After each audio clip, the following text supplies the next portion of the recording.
কয়লা পাচার মামলায় দীর্ঘদিন ফেরার থাকার পর এবার বারাবণী থানার প্রাক্তন ওসি মনোরঞ্জন মণ্ডল ইডির জালে। ইতিমধ্যেই তার মেডিকেল টেস্ট হয়ে গিয়েছে। আপনারা জানেন তাকে আদালতেও কিন্তু পেশ করা হয়েছে। মূলত কয়লা পাচারের জন্য প্রোটেকশন মানি নিতেন মনোরঞ্জন মণ্ডল, তার বিরুদ্ধে এমনটাই অভিযোগ। পুলিশ এবং মাফিয়ার মধ্যে যোগসাজশের মূল কাণ্ডারি ছিলেন এই মনোরঞ্জন মণ্ডল। ইডি তার বিরুদ্ধে এমনটাই অভিযোগ করেছে। ইতিমধ্যেই তাকে আদালতে তোলা হয়েছে।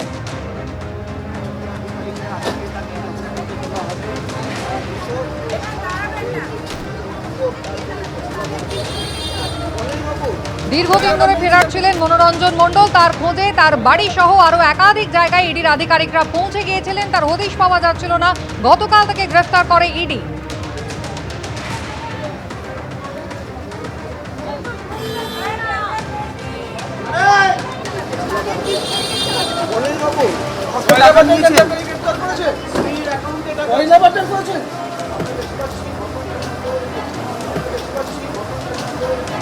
প্রকাশ সিনহা আমাদের প্রতিনিধি রয়েছেন এই মুহূর্তে টেলিফোন লাইনে। প্রকাশ, বেশ কিছুক্ষণ আগেই আদালতে পেশ করা হয়েছে মনোরঞ্জন মণ্ডলকে। এখনো পর্যন্ত কি খবর পাচ্ছ?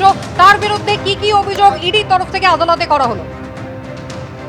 দেখো, একাধিক অভিযোগ রয়েছে। মূলত যেটা ইডির অভিযোগ যে মনোরঞ্জন মণ্ডল তিনি বারাবণী থানা ওসি থাকাকালীন তিনি কোটি কোটি টাকা প্রোটেকশন মানি হিসেবে, অর্থাৎ তোলাবাজির কথা বলা হচ্ছে ইডির তরফে, তিনি কিন্তু সেই টাকা মাফিয়ার কাছ থেকে নিয়েছেন। কয়লা মাফিয়াদের টাকা মনোরঞ্জন মণ্ডলের স্ত্রী এবং আত্মীয়দের অ্যাকাউন্টে পৌঁছে গেছে।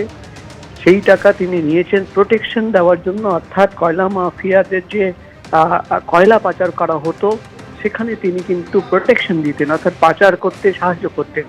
এবং এখানেই কিন্তু ইডির প্রশ্ন যে যেদিন তার বাড়িতে তারা গিয়ে তল্লাশি অভিযান চালান এবং সেখান থেকে তারা কিন্তু বিভিন্নভাবে বিভিন্ন একাধিক নোটিশ এখান থেকে বাজেয়াপ্ত করা হয়েছিল।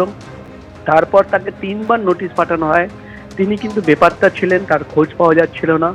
পরে পুলিশ কমিশনারকে চিঠি পাঠিয়ে ইডি তরফে জানানো হয় যে তাকে পাঠাতে হবে, এবং গতকাল আমরা দেখলাম মনোরঞ্জন মণ্ডল তিনি কিন্তু ইডি দপ্তরে হাজিরা দেন। ইডি সূত্রের খবর, তাকে যখন তথ্য প্রমাণ এবং ব্যাংক স্টেটমেন্টের কপি দেখানো হয় তিনি কিন্তু প্রশ্নের উত্তর এড়িয়ে যাচ্ছিলেন, এমনকি তিনি বিভ্রান্ত করার চেষ্টা করছিলেন।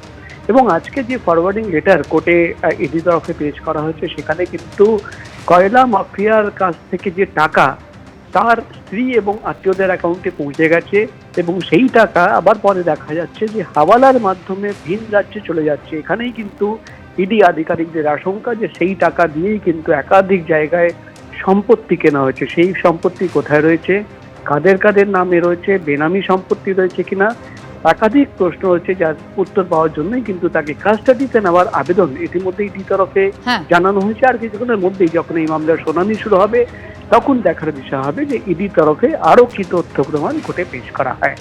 প্রকাশ, ধন্যবাদ।